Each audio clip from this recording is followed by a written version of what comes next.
Right, back with you tonight here on In Focus, Newsroom Africa, Channel 405. Some unfortunate news coming through of the passing of some runners. The Hollywood Bets Athletics Club confirming the passing of its runner Mzamo, Mthembu, who collapsed while taking part in the Comrades Marathon yesterday. The club states that Mthembu experienced complications along the route and was taken to Westville Hospital, where he passed away. The ultimate human race made its return after a 2-year hiatus, with its 95th edition being marked by a race from Pietermaritzburg to Durban. The Hollywood Bets Athletics Club has meanwhile sent its condolences to Mthembu's family, saluting him as a warrior. Meanwhile, 47-year-old Pretoria athlete, also tragically passed away during the down run this past Sunday.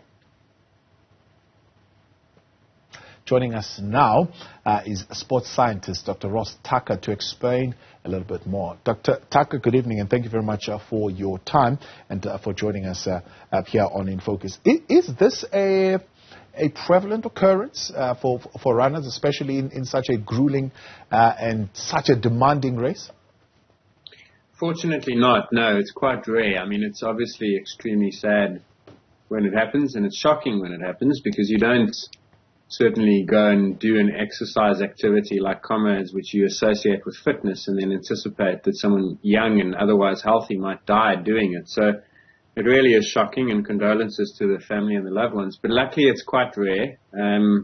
Unfortunately not zero risk though. Yeah. So there is quite good data on this, and probably it affects between 1 in 50,000 people, young people who have these sudden unexplained or unexpected deaths during exercise, and everyone sits up and takes notice. It's tragic, of course.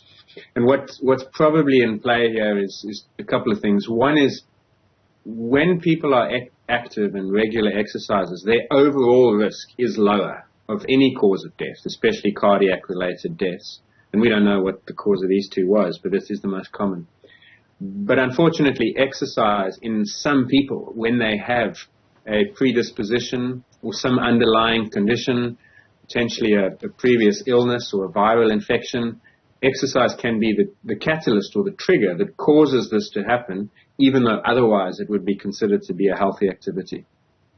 And are these complications manageable? Is there a way of managing them in certain instances, maybe if they've not gone too far, as we probably are looking at in this particular instance?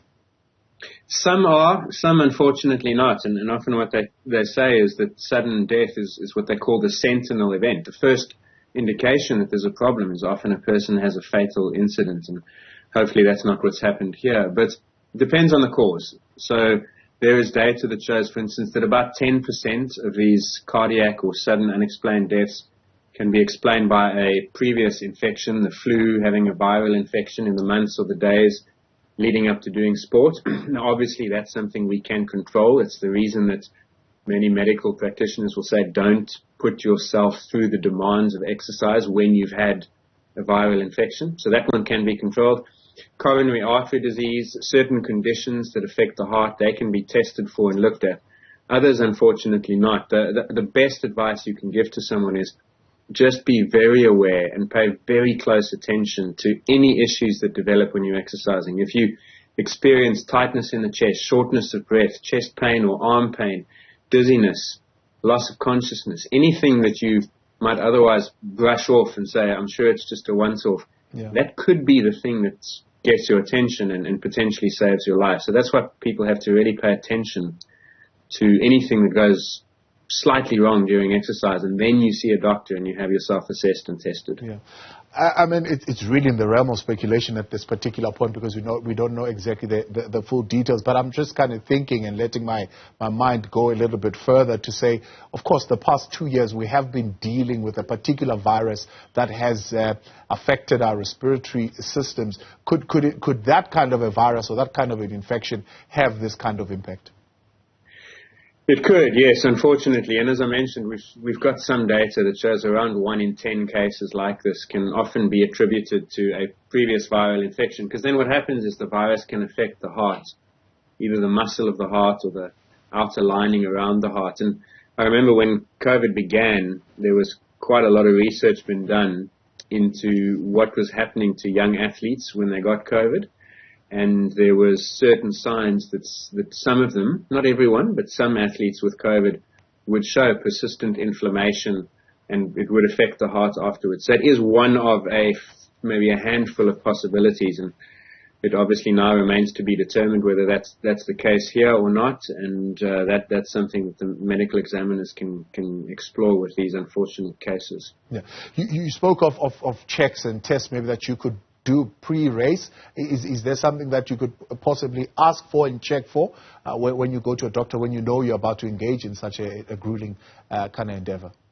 There is, and obviously you don't want to alarm people to the extent that now they're going off and being assessed every single year when it's not necessary. Unnecessary testing can be just as bad, if not worse. But as we get older, unfortunately, reality is that these risks go up. And so for people over the age of about 40, once every 3 to 5 years, a regular stress ECG where they can look at the function of the heart, they can ask certain questions around whether those electrical signals that control the heartbeat and make it pump are working the way that they should. They can look into whether your blood flow to the heart is normal. So those are tests that you can have done at a physician, stress ECGs. Other than that, a regular physical exam every single year is always recommended. And then, as I mentioned, just paying attention to your symptoms. It's obviously hugely recommended that people exercise, but when they do that, just be aware of how you feel, and make notes, and don't ignore things that potentially indicate that something might be wrong. Rather see the physician when that happens in the beginning and try and head off the potential for things to get worse. Dr. Ross Tucker, appreciate your time. Thank you very much for coming on and your intervention here this evening. That is a sports scientist there, Dr. Ross Tucker.